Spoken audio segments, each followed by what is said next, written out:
you very much for this opportunity. Let me not waste time.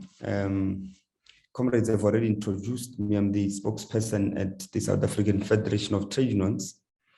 And my talk would be around the campaign for making internet free, mahala. So where do we begin as the South African Federation of Trade Unions in as far as the struggles for free internet is concerned? We start from the premise that the problem of internet commodification is actually the problem of capitalism. And you would know that capitalism is the mode of production in which it premises itself on the general production of commodities. And by their very nature, commodities are, of course, price tagged. And as a result, a capitalist enters the realm of production or business with one single motive, and that is to extract profit out of such particular commodities. So even though in the historical epoch of capitalism, humanity has accomplished a lot in terms of technological advancement, however, the distribution and production has been revolutionized to levels never seen before, and to levels which actually can afford everyone the basic necessities of life. The fundamental contradiction of capitalism, however, is born in the very DNA of capitalism. That is, as a system premised on commodity production and geared towards making profit. As a result, out of that logical and fundamental logic of its existence, then arise its contradiction, and that is the profit motive would always be in contrast and in contradiction with the freedoms and rights of people in most instances. And we see it with our constitution. Our constitution is littered with what one can call progressive rights and freedoms, but people cannot realize in concrete terms such particular rights and freedoms because of the price tags attached to these things. One particular example would be free education, quality healthcare. These things cannot be realized in this country because of capitalism, or at least across the world because of capitalism. Now, I want to premise our submission around this topic on that, and also to acknowledge that because of this, capitalists have been subsuming every use value or any good that is of utility value to people, privatizing either its production or its distribution so that they can be distributed as commodities to people, that is with price tags to people. This is the process that has seen the commodification of water, electricity, internet, and soon oxygen will follow suit.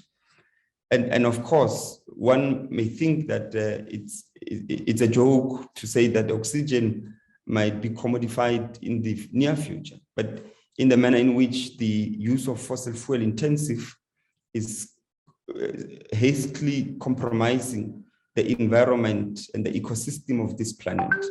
Indeed, oxygen might be one of the most precious good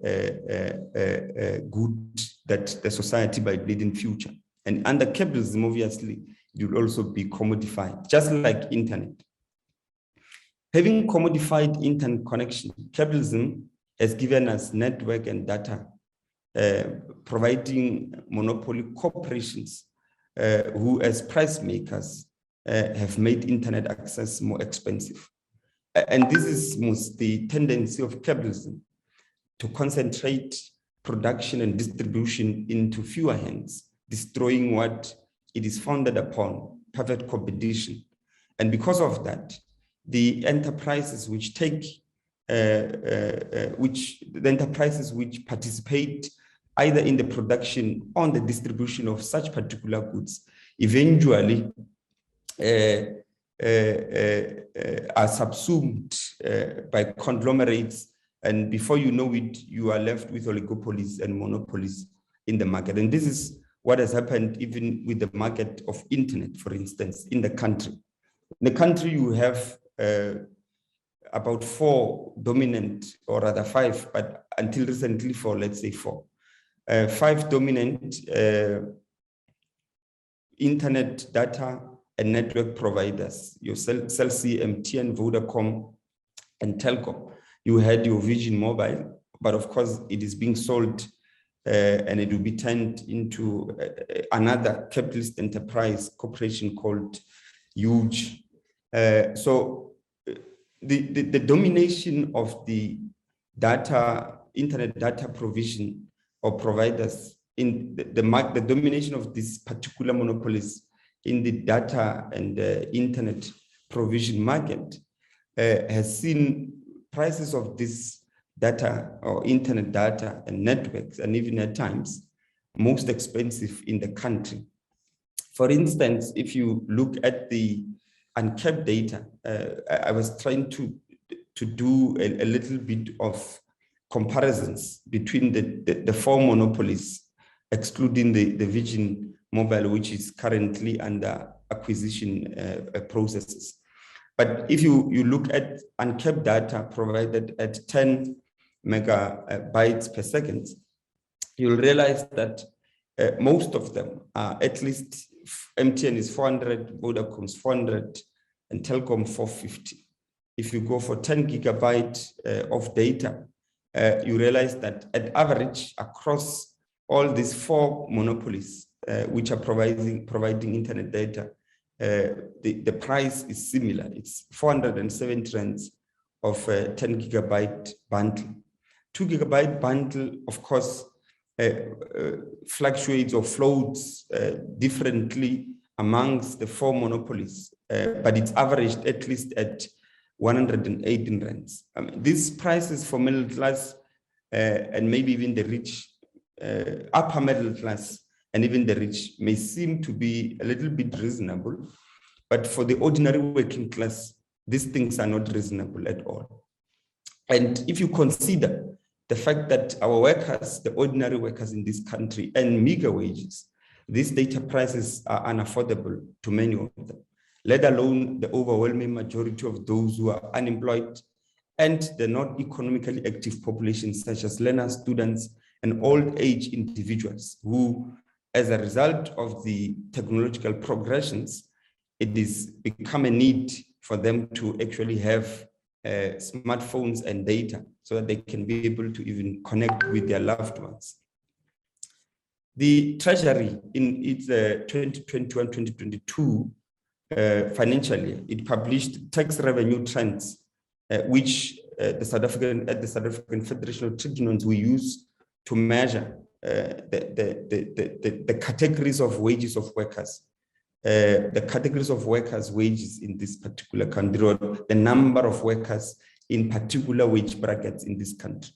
So the latest statistics says that for 2022-2023, the grand total of the people who receive income is 15.1 million. And out of those, 7.7 million are earning below 90,000 rands per annum. Now, this means that we have about 50.1% of the people who are receiving taxable income or income that could be taxed, earning about 7,500 rands. This, if you look, and this includes this figure, 50.1% does not only look at workers. I mean, it also includes small business owners, because there are also people who are receiving income. And of course, the statistics published by the quarterly labor force survey shows you that indeed we cannot be having workers of about 15.1 million. If anything, the number of employed people in this country confirmed in the latest QLFS for quarter 1 of 2022 shows that We have less than 15 million in the formal and informal employment in this country. So on the basis of this, you can see that people who receive income, 50% of 50.1% of them, and less than 7,500 per month. And as a result, this leads us to then make estimates as to can the working class people or people, this number of people, be able to afford internet data in the manner in which I outlined it, averaging the prices of data, internet data from the four monopolies who are dominating the network and internet data provision in this country.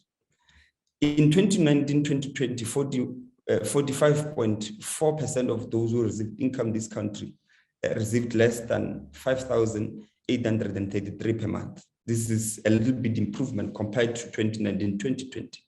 Nonetheless, if you factor in the fact that the great population or the overwhelming majority of those not economically active and those who are unemployed in the labor force, which constitute 12.4 million of the employable people who cannot find employment in this country.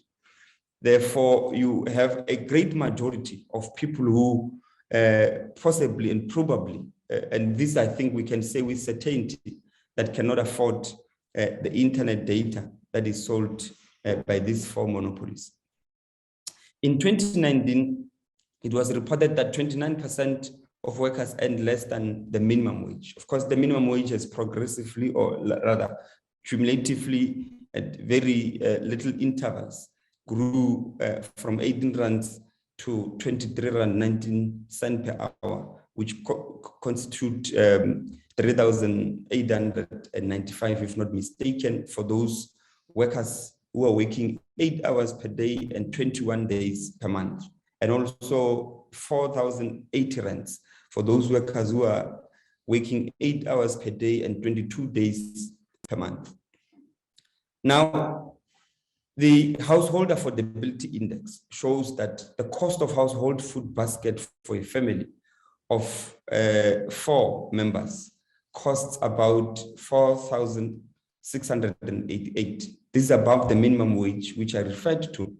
And this is merely is a cost of food basket. It does not include other necessities such as transport to work and to institutions of higher learning for families which have children which are either in universities, colleges, or schools, but also costs for electricity, water, refuse, and personal and domestic hygiene products, including internet and airtime, because the fact that we must connect on internet and online has become a basic necessity for our people. And this is not said from a theoretical, abstract point of view. It is demonstrated by the fact that we see it, especially in the trade union movement. We rely on internet data for our meetings lately and many other events which we host. So the combined monthly cost of electricity and transport, according to the Household Affordability Index, is 2,075 rands and 75 cents. And internet costs, obviously, for households which have more than 4 people or have 4 people, would actually cost higher if we consider that even those children, even whoever unemployed person in that household would require to be connected in one way or another to either access educational or entertainment material, or even just to connect with family. So from the evidence that I gave, it is clear that workers and working class households cannot afford data. And that is the reason why it should be decommodified. That is the position of SAFTU. Since COVID-19 struck, meetings moved online. They are still overwhelmingly conducted online, as I said, because visual meetings have many benefits that include, amongst others, going straight home after work.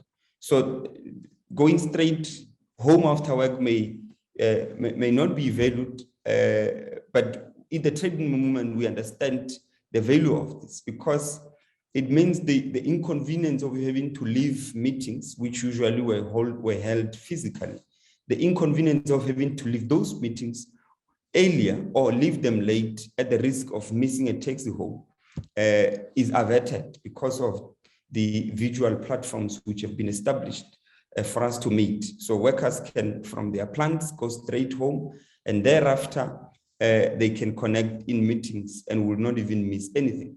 The other benefit, these meetings and moving meetings online is that parents no longer, both males and females, no longer have to cook for their children late as a result of having attended meetings somewhere before, right?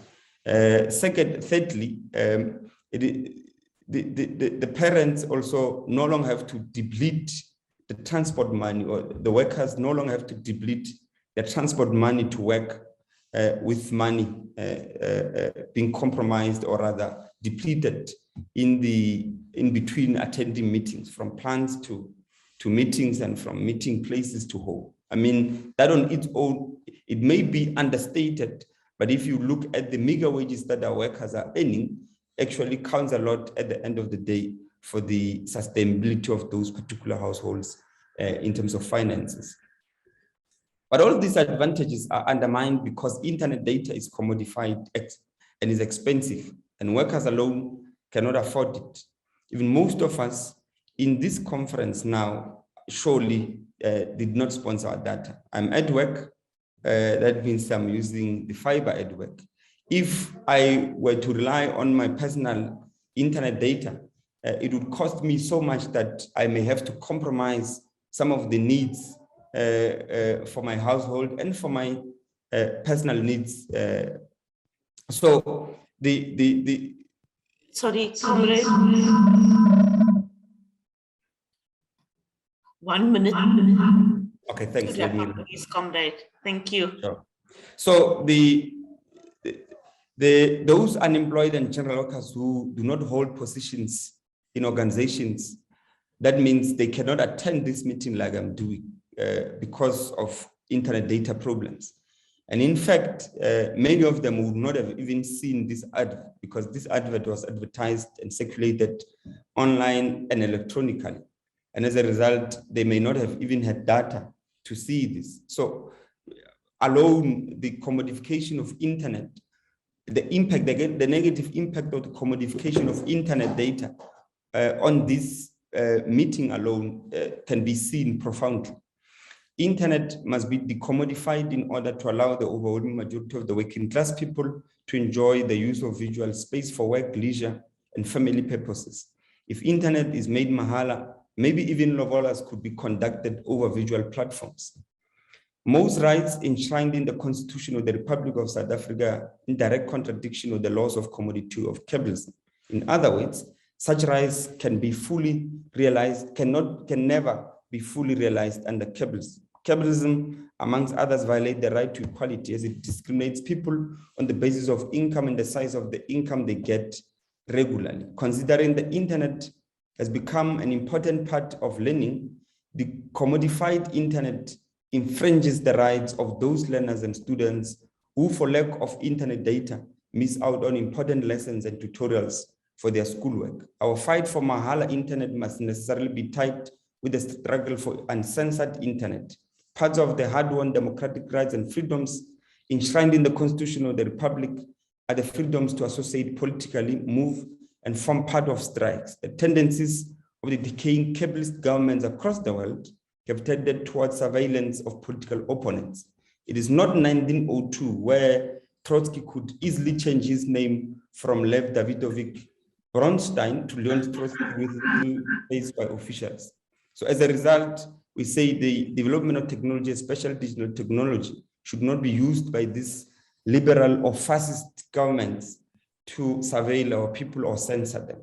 Our community radio stations and community TV stations, in the period of the internet can easily move to online broadcasts, should not be censored from exercising their democratic opinion expression. Through stations promoting messaging, though stations promoting misogyny and boycottery should be censored, government should not for fear of political defeat censored the progressive movements in the left. Forward with the struggle for free internet forward, viva free internet, pantsing a censorship, and solidarity with workers and journalists at New Frame, free Julian Paul Assange, and Amandla. Thank you, Chair.